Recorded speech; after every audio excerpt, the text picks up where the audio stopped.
What is better than bowling a 300 game? Well, that is a question that I will answer a bit later on in this video.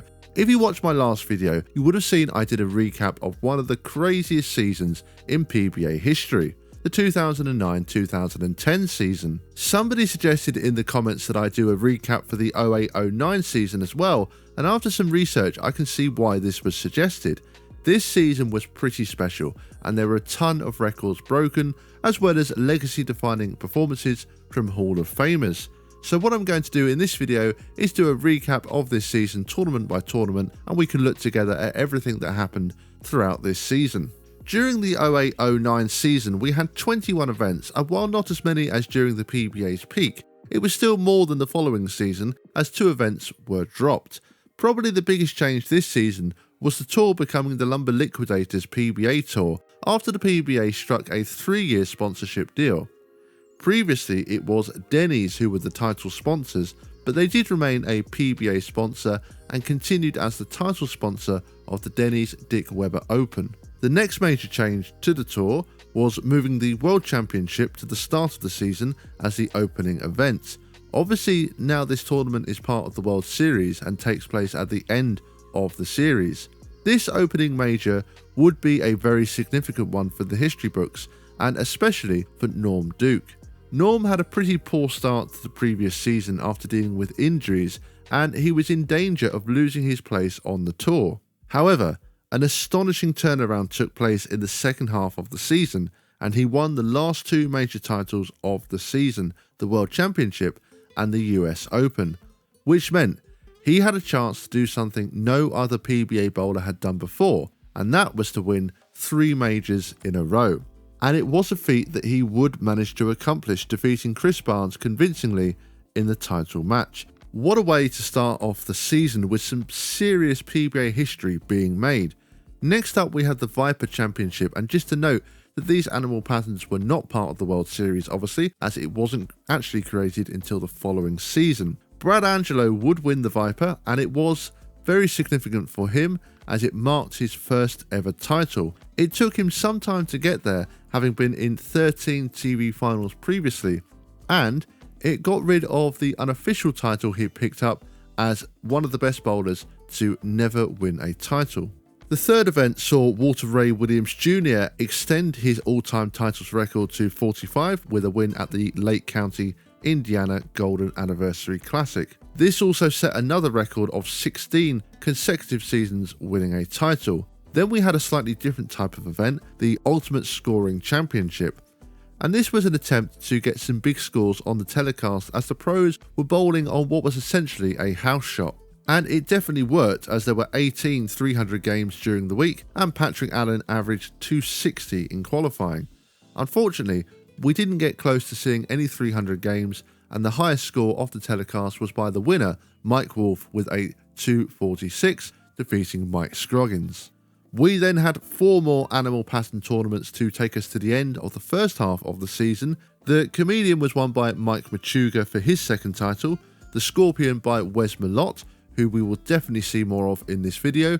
The Cheetah was won by lefty legend Parker Bone III, and finally the Shark was won by another lefty, Rhino Page. So a pretty fascinating start to the season, and the first 3 events alone saw a great deal of history being made and many records broken.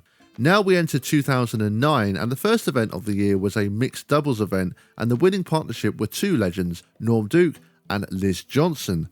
After this, we had the National Bowling Stadium Championship, which used a dual pattern for the first time. This one was extremely memorable, as this was a telecast where Walter Ray left a pocket 810 in the 10th frame to lose to Patrick Allen. The Medford Classic saw Wes Malott win his second title of the season and start to bring himself into the Player of the Year discussion. Finally, the second major of the season came around, the Tournament of Champions, and this one was an absolute classic. It was a nail-biting title match featuring Patrick Allen and Rhino Page. Allen had managed to finish with a 267 game, and yet Page still had an opportunity to win. He struck in the first shot of the 10th and now needed at least 9 spare to win, but he completely missed this shot at the bottom and it sailed left for a 4 count. Having made such a great shot in the first ball of the 10th, this took everybody by surprise and Allen would take home the TOC title in shocking fashion. February saw the Dick Webber Open take place, and once again Norm Duke was victorious, winning his third title of the season. A week later it was the third major, the USBC Masters, and we had a complete surprise result in this one. A relatively unknown player in John Nolan was making his television debut as the 1 seed. It was a pretty nervy title match between him and Danny Wiseman, and towards the end it looked like neither player was going to step up and take control of the match, but Nolan would squeak the win to become just the third player at the time to win the USBC Masters for his first ever title. After this, it would be a very fun and rather unique event, the Plastic Ball Championship, where the players were bowling on the cheetah pattern and could only use plastic balls. It would be yet another first-time winner, with Jeff Carter earning his first title. The tightly packed schedule rolled on with the Marathon Open, and it was another familiar face winning this one.